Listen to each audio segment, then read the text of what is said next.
noches y bienvenidos a un programa más de Cultura de Vida. Esta noche tenemos invitado especial en la casa y nos visita desde México una persona que lucha por la familia. Nos va a dar interesantes noticias sobre lo que está sucediendo en México y cómo ha venido avanzando la ideología de género y esta agenda de género en el tema más sensitivo que es la niñez. Con nosotros está Edmundo Becerril Alba. Edmundo, bienvenido a Panamá. Muchas gracias, Tatiana. Gracias por esta oportunidad de compartir mi experiencia. Edmundo, cuéntanos un poquito quién eres, a qué te dedicas, en qué frente participas para la defensa de la familia. Mira, soy abogado, tengo un doctorado en Derecho también.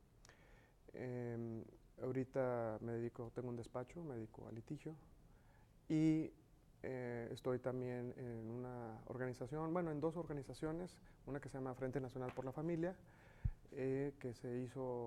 nació este frente a raíz de una iniciativa presidencial que pretendía redefinir el matrimonio en la Constitución, y estoy en otro grupo que se llama México es uno por los niños también, y precisamente para tratar de controvertir toda esta agenda de género que se viene insertando en las leyes principalmente y en políticas públicas. En principio, la gente no entendía cómo esto de la agenda de género llegaba hasta la niñez. Pensábamos solamente que era un tema de preferencias sexuales, movimiento LGBT, pero hay otra historia detrás. ¿Cuál ha sido en ese caso la historia de México? Mira, yo quisiera, yo tengo una visión, o sea, esta agenda de género tiene como varios frentes. Las nuevas generaciones, impedir que, el objetivo principal desde mi perspectiva es que no haya nuevos seres humanos, acabar con los seres humanos. Y para ello utilizan varias estrategias, ¿no? Una estrategia es utilizar a la mujer tratando de que se autoperciba como oprimida para que aspire a una igualdad, pero es una igualdad malentendida. Porque si bien es cierto, tenemos la misma dignidad como seres humanos, no menos cierto es que somos distintos en psicología, en biología y en aptitudes, tal vez en algunas aptitudes para hacer ciertas cosas. Entonces se aspira a una igualdad malentendida y se generan relaciones conflictivas, generándose relaciones conflictivas. Entonces, en esta agenda mundial antinatalista, hay varios subtemas en los cuales está insertada. Por ejemplo, están las semillas transgénicas, o sea, semillas estériles, aunque son más baratas, se pretende controlar a la población con el hambre, o las esterilizaciones, todo lo que es aborto y embarazo, de redefinir el matrimonio, destruir el matrimonio, el ecologismo extremo, un ecologismo mal entendido en donde ya en lugar de adorar a Dios se adora a lo que le llaman la madre tierra, y el indigenismo extremo, un indigenismo mal entendido, ¿verdad? Entonces, en estas vertientes, en estas consecuencias, según mi perspectiva, se desemboca toda esta agenda de género. ¿Y cómo se materializa? Como es una ideología anticientífica, lo único que se tiene para que sea coactivo es el marco legal.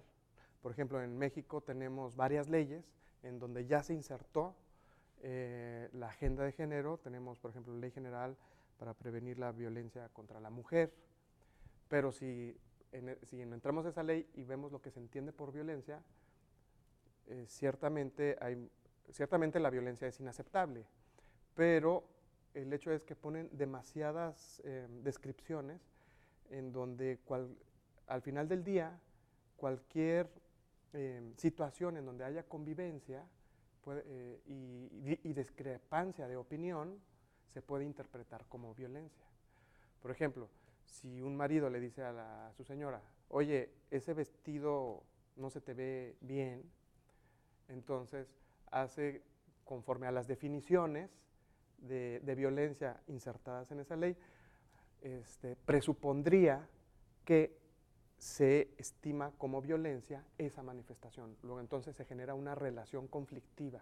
Entonces las feministas hacen conflictos en donde no hay conflictos. Entonces, si hay una relación conflictiva, hay separación. Entonces, tenemos también otra ley, la Ley General de los Derechos de Niños, Niñas y Adolescentes, que es sumamente grave y creo que también es una agenda mundial. Me parece que también aquí en Panamá está una iniciativa de ley que seguramente va a ser es una iniciativa, según mi perspectiva, promovida por organismos internacionales. Nosotros tenemos, en esta Ley General de Derechos de Niñas, Niños y Adolescentes, se crea un nuevo órgano de represión del Estado y para afectar a las niñas. Claro, en una primera lectura de esa ley, como se revuelve cosas aceptables con inaceptables y están esparcidas, en una primera lectura no se aprecia el daño, pero eso lo abordaré un momento después. Tenemos en México una ley de la Comisión Nacional para Prevenir la Discriminación, la CONAPRED, totalmente ilegal, totalmente arbitraria, que si me permites también te lo explicaré. Claro. Y bueno, y varias estrategias. Una estrategia sería un nuevo léxico que se va insertando en políticas públicas y en leyes. Por ejemplo, hay un término que se llama acciones afirmativas. Acciones afirmativas, nuevas masculinidades, por ejemplo, olones, cuando se habla del adultocentrismo, como si fuera, o sea, como quien puede inculcar valores a un pequeño es el adulto, sus padres. Pero ahora, con el nuevo término que se inventaron de adultocentrismo, se pretende atacar la patria potestad. ¿Sería redefinir la patria potestad, crees tú? No, el objetivo no es, bueno, sí, es redefinirla para acabarla. ¿Por qué? Porque el objetivo de esta agenda es que no haya seres humanos. Entonces, si no hay seres humanos, ¿cómo no habrá? Con el homicidio, con el aborto, fomentando todo tipo de relaciones estériles y obviamente la relación estéril por antonomasia, obviamente será una relación que rompe con el orden biológico. Es decir, lo opuesto a una relación varón-mujer. Entonces, el hecho es, y claro, la palabra discriminación no es porque a los promotores que están arriba les interese mucho proteger los derechos humanos. La palabra discriminación se usa como una palabrita que puede ser utilizada como ataque escudo para fomentar esta agenda.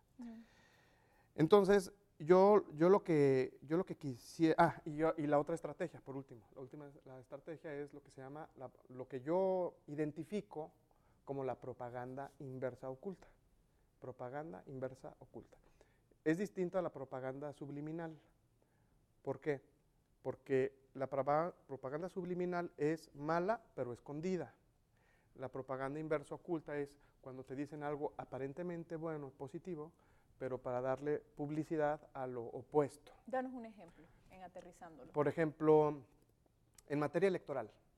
En materia electoral, cuando todo el día te están diciendo, no vendas tu voto, no vendas tu voto, que no vendas tu voto, y salen anuncios hostigándote con esta idea, va a llegar un momento en que el elector va a cambiar de chip, por así decirlo, y se va a preguntar, caray, ¿que puedo vender mi voto? ¿Quién me lo compra? ¿A cuánto? ¿En dónde? Entonces se genera una curiosidad. Entonces, aparentemente ¿existe esa posibilidad? No lo sabía.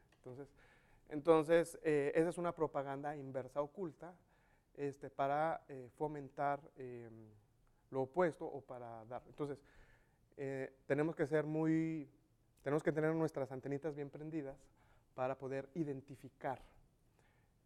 Por ejemplo, están los famosos violentómetros. Si ustedes buscan en el internet, en el buscador por imagen, violentómetros, los violentómetros contra la mujer.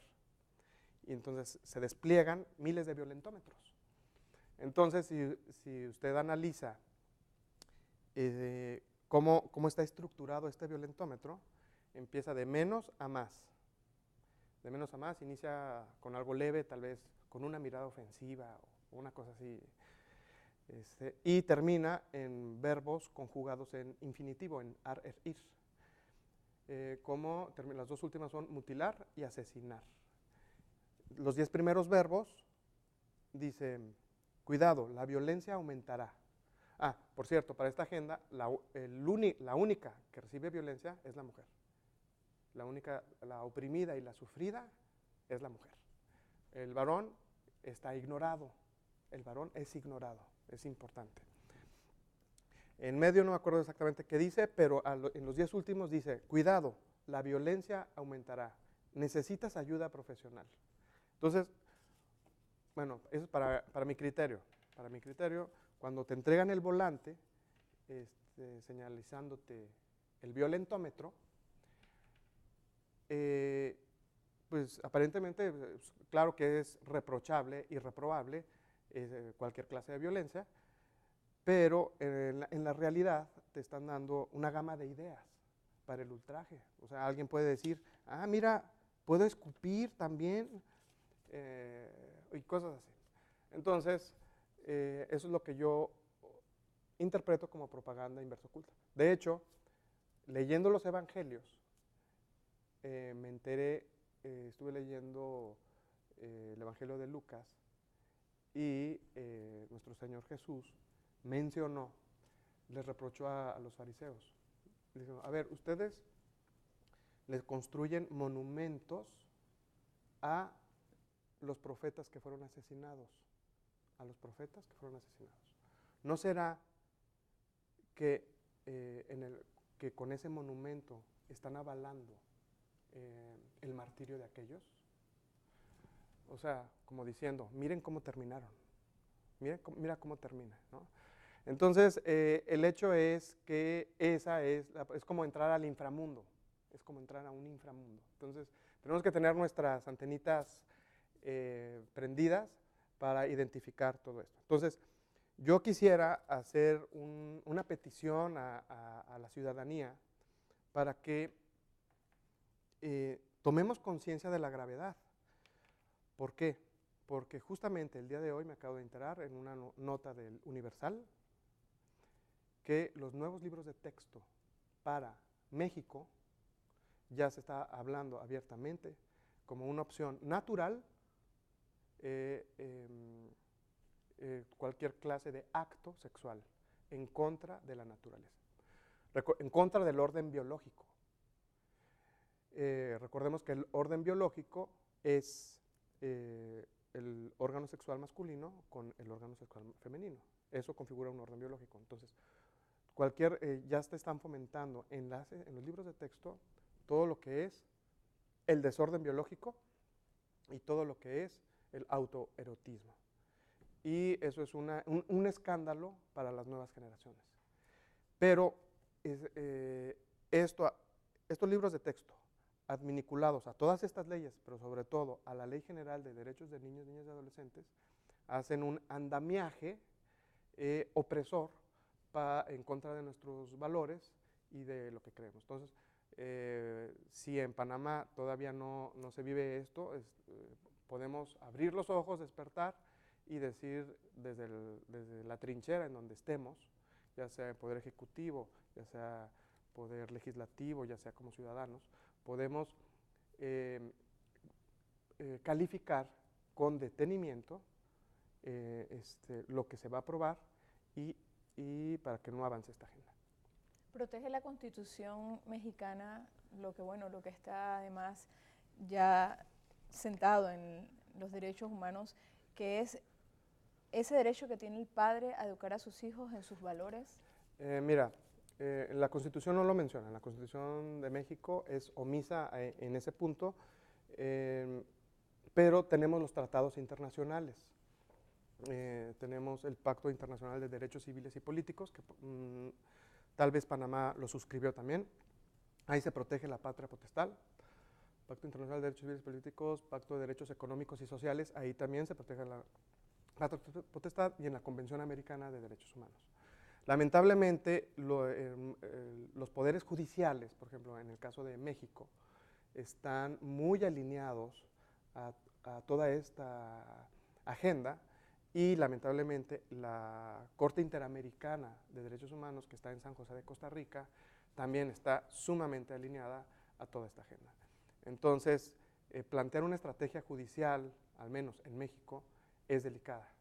Es delicada, ¿por qué? Porque como que están controlados de alguna manera ese poder judicial. No todos los jueces. Hay algún ministro que puede ser disidente, pero en la mayoría del que conforma la Suprema Corte, no. Entonces, yo quiero que tengamos especial cuidado con la inserción de la palabra género. En México se insertó en la Constitución la palabra género. En el artículo 1 decía: no se podrá discriminar por su sexo, por su religión, bla, bla, bla, y le insertaron dos palabritas: estado civil y género. Esa palabra pasó inadvertida, pero no porque todo el mundo estimó que era sinónimo de sexo. Pero esa palabra es la clave para fomentar y para homosexualizar a la humanidad. Entonces, esta palabrita, la definición de esta palabra, yo la encontré en un libro de texto de primero y secundaria, en donde decía: el género no se limita a tu sexo físico, incluye el aspecto psicológico de pertenecer a uno de los dos, hombre o mujer. O sea, esto significa, le está diciendo a los alumnos, a los niños, adolescentes, que si te tocó ser mujer o si le tocó ser hombre, es un accidente del cual se puede liberar y puedes aspirar a ser lo opuesto. O sea, es una mentira, es un absurdo, pero ya está en los libros de texto. Ahora, en los libros de texto que se van a entregar en este año, ya viene totalmente descarado y declarada la guerra, en donde ya están incitando a que tengan relaciones en contra de la naturaleza a los niños. Entonces, ¿quiénes son los que se pueden oponer a esto? O son los padres de familia, o son los religiosos, los pastores, los sacerdotes, algunos maestros se pueden oponer. Entonces, ¿quiénes son los principales? Entonces, cuando en la Ley General de Derechos del Niño se establece como principio el no ser discriminado por su género o por su preferencia sexual, está diciendo que puede un niño ser educado desde de la más tierna infancia en todas estas desviaciones. Entonces, la petición es que esa palabra no sea insertada, que sea en todo caso sustituida por la palabra sexo. Okay. Sexo, que es un concepto científico. El Estado debe de ser laico y no debe tener ideología. La ideología viola la laicidad del Estado. Entonces, el Estado debe tener principios científicos. Entonces, el ser humano es definido por su código genético. El código genético lo definen sus cromosomas. Entonces, si los cromosomas terminan con XY, entonces la persona es varón. Si los cromosomas determinan que es XX, entonces la persona es mujer. Y además se debe de fomentar el amor y el aprecio a tu esencia biológica. No se debe fomentar el repudio y el odio a tu esencia biológica. ¿Por qué? Porque le estás declarando la guerra al ser humano y estás fomentando que se odie a sí mismo. Entonces, yo quisiera que tengamos cuidado con el léxico que se utiliza.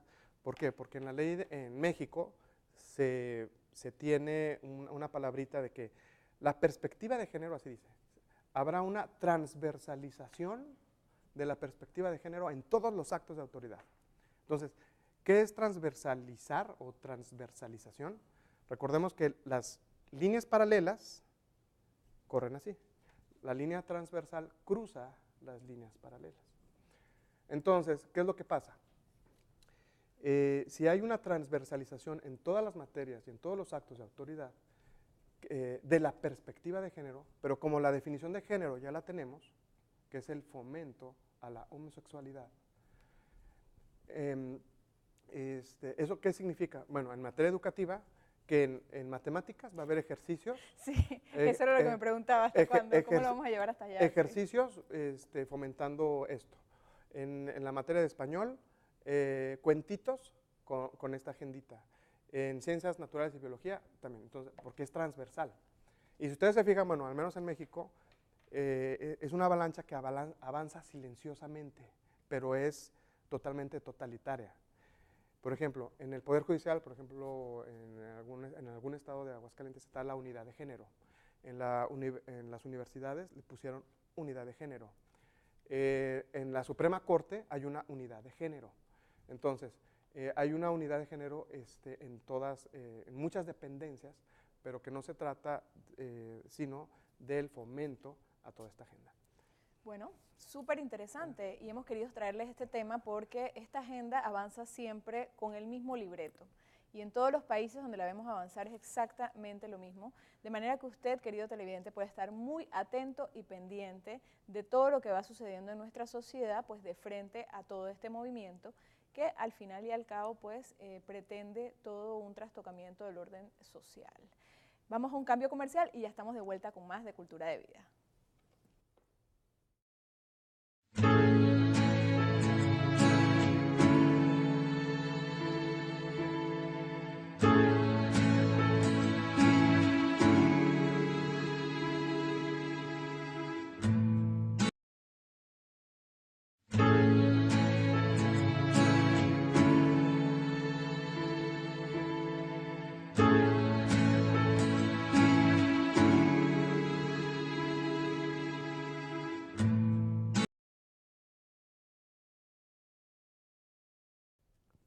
Bien, ya estamos de vuelta con más de Cultura de Vida. Nuestro invitado especial en la noche de hoy es Edmundo, que viene desde México, es además parte del movimiento Pro Familia ya y nos viene a comentar cómo ha ido avanzando el tema de la agenda de género y sobre todo puntualmente cómo afecta la niñez. Edmundo, cuéntanos, tienen una ley general de protección a niños, niñas y adolescentes. Nos comentabas que había creado incluso algunas instituciones de represión y queríamos que nos explicaras qué contempla esta ley, en qué afecta. También me gustaría saber, tú estuviste en lo que acá es la Asamblea de Diputados, trabajando en México, ¿cuál fue tu sentir de la percepción de los diputados allá? Porque puede ser que muchos lo viesen como algo inocuo y se vendieran a la idea de votar a favor de este proyecto de ley. Coméntanos. Sí, gracias, Tana. Sí, mira, esta ley, como revuelve cosas aceptables con este léxico y cosas inaceptables, en una primera lectura no se aprecia fácilmente toda esta agenda. Y máxime cuando se trató de una iniciativa preferente. La iniciativa preferente significa que el titular del Poder Ejecutivo le manda la iniciativa a cualquiera de las dos cámaras, senador o diputados, en este caso fue senadores, y le dice, olvida todo lo que estás haciendo, dictamíname esta iniciativa ya. Entonces, en menos de los senadores, algunos diputados, algunos senadores no se caracterizan no es su fuerte el estar muy informados o tal vez leer o tal. Entonces, el hecho es que tal vez no tuvieron el tiempo, el Poder Legislativo, para leer con detenimiento, darse su lugar y decirle, no, a ver, aunque sea tu iniciativa preferente, yo me doy mi lugar y analizo párrafo por párrafo. Y esto sí, esto no, esto sí. Pero no se hizo, o sea, yo creo que fue por acuerdos políticos, por bancadas políticas. Muchos diputados quieren hacer equipo con su grupo y a lo mejor no creyeron que era una cosa buena, pero no fue así. Y votaron tal vez sin mucho conocimiento. Y ciertamente si un diputado no lee y lo apresuran, pues no va a ser un voto informado. Entonces, el hecho es que en menos de 2 meses, en lo que se conoce como un fast track, fue aprobada esta ley que tiene cosas muy delicadas y muy graves. Por ejemplo, cuando habla de que los niños, niñas y adolescentes no pueden ser discriminados por su género, ya sabemos a dónde lleva.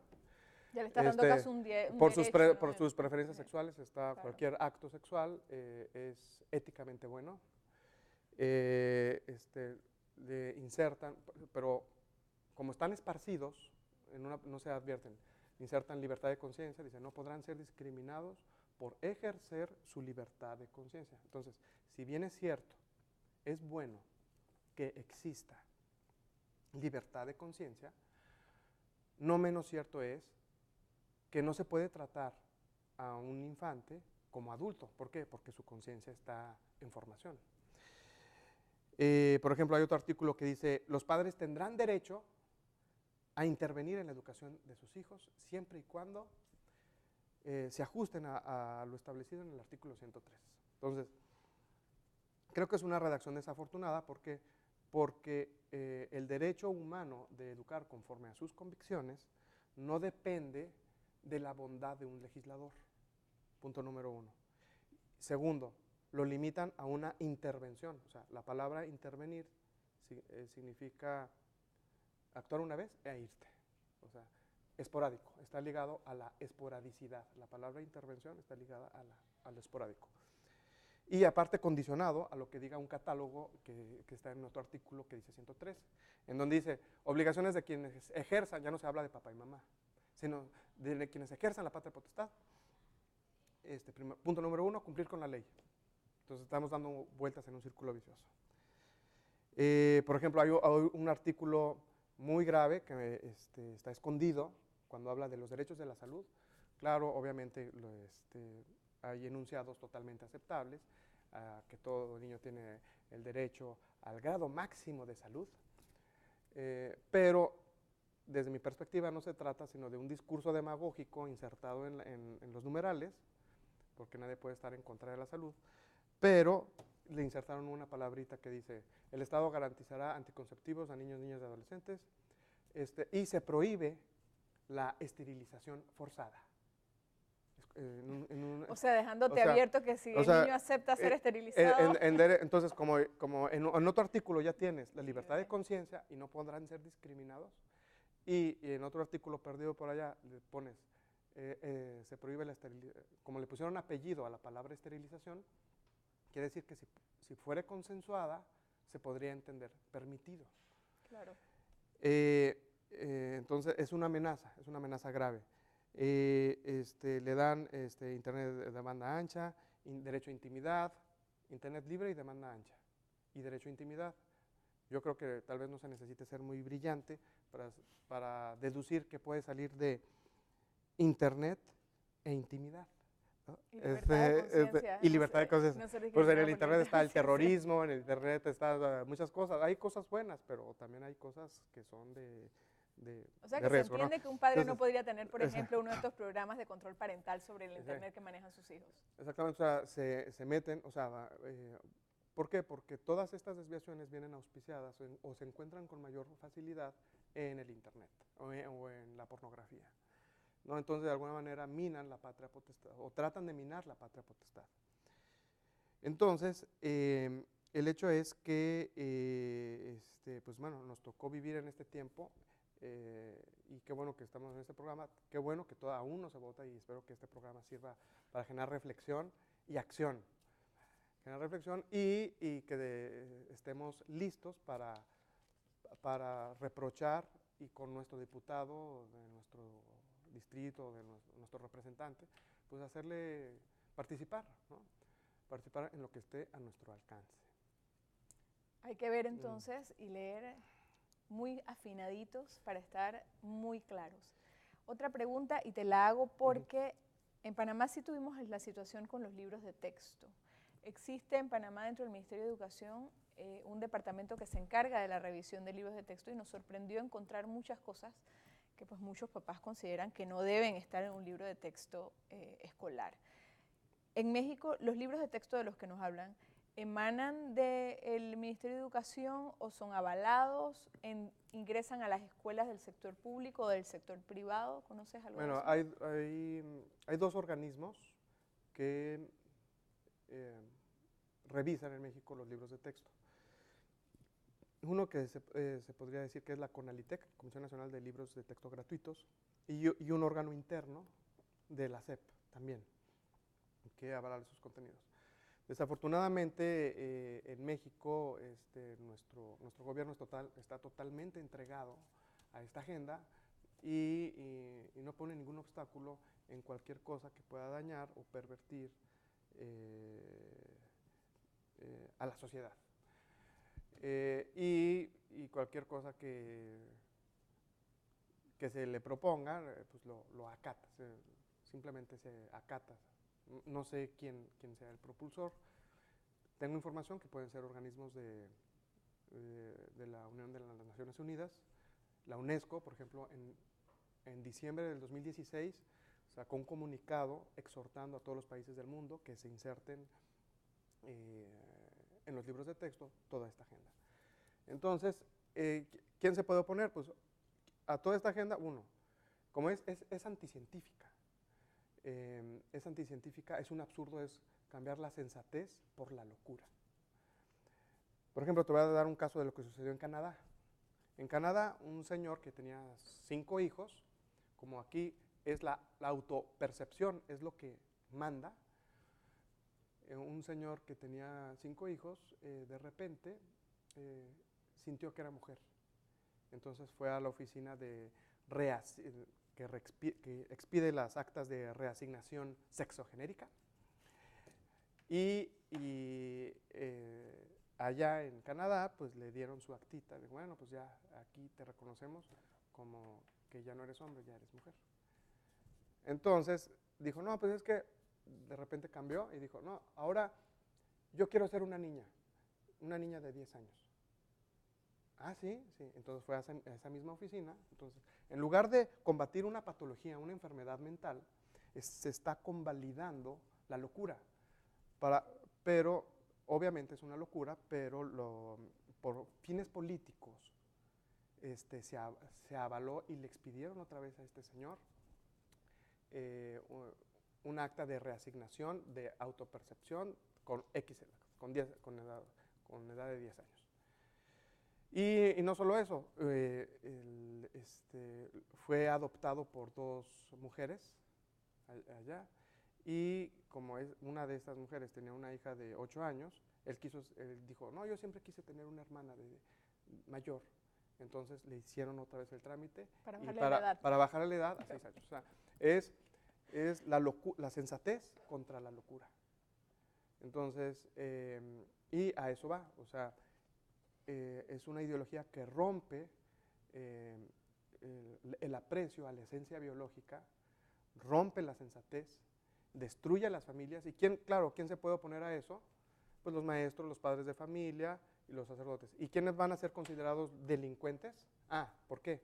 Porque en esta Ley General de Niños… Eso te iba a preguntar, el tema de los organismos represivos que me hablabas. Se crean las procuradurías de protección de los derechos de niños, niñas y adolescentes. ¿Y cuál es qué Entonces, función hacen?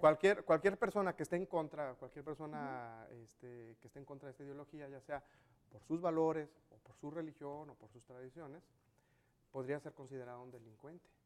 Entonces, hay sanciones, esta procuraduría puede hostigar a padres de familia, porque se está haciendo énfasis en la publicidad.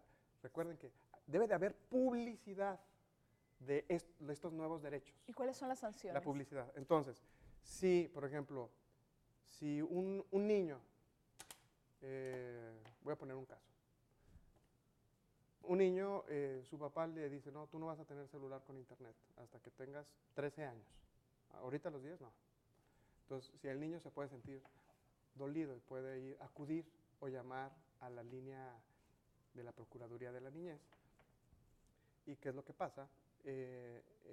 como ya tienen derecho a la intimidad y al internet y a no ser discriminados en su conciencia, entonces tal vez si se acumulan 2 o 3 ya es una situación más grave, ¿no? Entonces destruye la patria potestad del padre de familia que conoce a su hijo, y él sabrá sus motivos por lo cual se lo retiene hasta que tenga 12 o 13 años su celular con internet. Entonces acude a la Procuraduría le manda un citatorio para tratar de conciliar intereses. No asiste, si supongamos que no asiste el padre de familia una vez, no asiste, le mandan otro citatorio, no asiste, el tercero ya es desacato a una orden legítima de autoridad y ya es penal. Es un asunto penal. Eso es un ejemplo de cómo puede derivar el hostigamiento hacia lo que creemos y hacia lo que pensamos.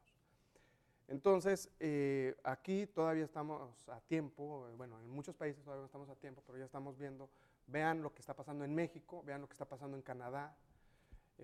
Por ejemplo, en Noruega hay un caso que se llama Barnemet, en donde unos padres de familia rumanos se opusieron a que sus hijos tuvieran una cierta clase de sexualidad porque consideraban contenidos inapropiados. Entonces el director se dio cuenta de esta situación, avisó al organismo protector de derechos de la infancia y les secuestró, les quitaron a la fuerza los 5 niños. Estos padres rumanos, si los quieren, búsquenlo por internet, caso Barnemet, padres rumanos, así le pueden poner, y hicieron una campaña internacional de firmas, de un escándalo internacional, y después de muchos, como 8 meses, ya se los lograron devolver. Entonces estamos en los albores, bueno, la guerra pues ya empezó, empieza primero sigilosamente y después va avanzando hasta copar sin salida a cualquier gente que se oponga. ¿Por qué? Porque es una nueva tiranía que nada más admite un pensamiento único. Si alguien piensa distinto, entonces se le acusa de homofóbico. Pero ya recordemos, como lo que hemos visto, que la verdadera homofobia es todo aquello que lleva aparejado que no haya seres humanos. Y pues bueno, esta es la reflexión que quería compartir contigo y pues aquí estamos. ¿Tú crees que, habiéndote manejado en ese ámbito político, los diputados tengan alguna idea, algún concepto, lo vislumbren, del costo social que representa estos nuevos falsos derechos, legislar en base a esto y legislar también en base a subjetividades? Mira, muchos políticos, algunos políticos son elegidos porque son manipulables. Entonces, un político que no...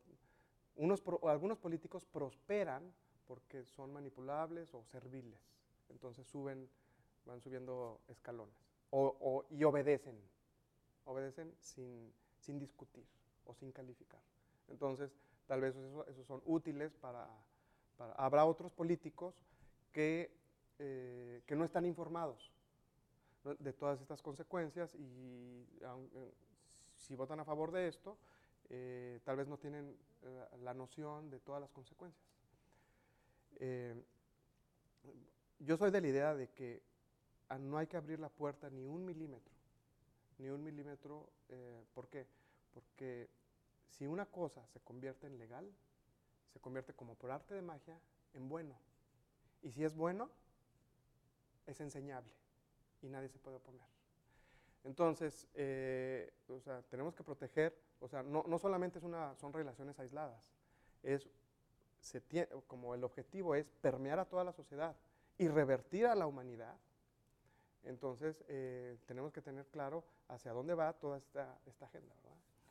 Nosotros estamos de cara a un evento electoral el año que entra.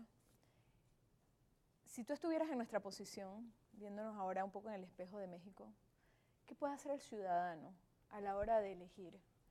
Porque estos temas, para quienes profesamos nuestra fe y la practicamos, tienen una importancia, es decir, son no negociables.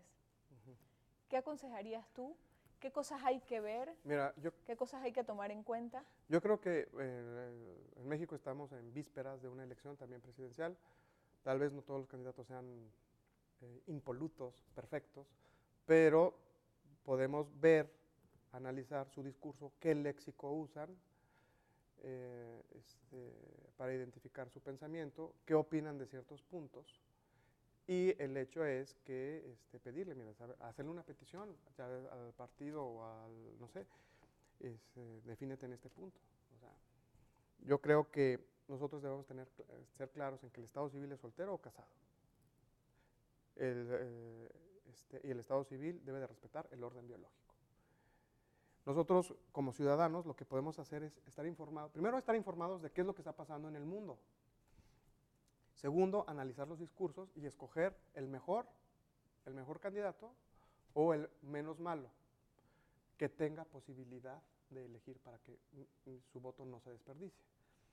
Por ejemplo, en mi perspectiva, en México hay un candidato malo, podría haber menos malos, pero en mi caso particular, el candidato más malo, según en las encuestas, va muy arriba.